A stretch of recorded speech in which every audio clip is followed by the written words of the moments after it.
Негизи бул Төлөйкан Исмаилова менен Айзиза Абдрасулова боюнча мен соц тармактарда атайын буларга каршы акция уюштурган элем да. Ошондо жалпы кыргыз эли көпчүлүгү ошол комментарийлерди жазышып, жеке личка каттарды жиберишкен.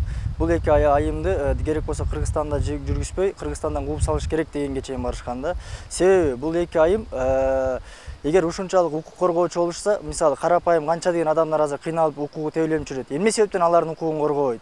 Сепаратист Кадыржан Батыровдун укугун коргоп, анын жанында керек болсо ООНдун чогулушунда отурушту баштарын ийкеп, анын Кыргызстанды геноцид деп айткан сөзүнө макул болушуп.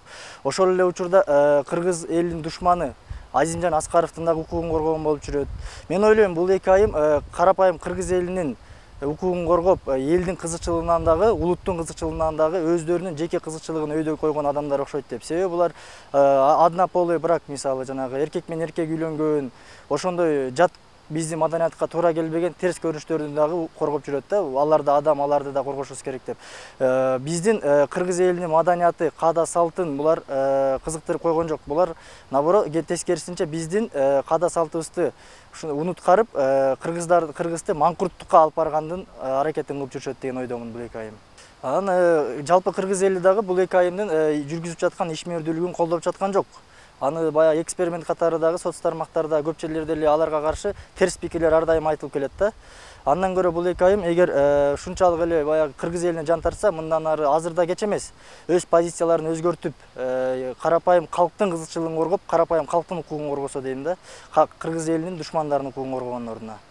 Кадыржан Батыровго бул эл аралык издөө жарыяланды деп, анын сыртынан бизде сот болуп кести. Анан мен ойлойм, бул Кадыржан Батыров эгерде чын эле Интерполго издөө жарыялаган болсо, Кадыржан Батыров ООНдун чогулушуна бармак эмес, ал бекинип жатмак. Бул жерде шек жаратат да, анын Интерполго берип издөө жарыялаганы. Кенен кесир басып жүрөт, мисалы, чоң жыйындарга катышып аткандыгынан мен биздин өкмөткө суроо берет элем да. Балким бул жерде бир кандайдыр бир содалашуунун негизинде чыгып кетиши дагы мүмкүн. Себеби биздин бийлик элди баягы Интерполго бердик деп буга чейин балким сооротуп келгендир. Себеби Интерполго берген адам эч качан чоң жыйындарга катыша албайт. Ал жашынып жүрөт.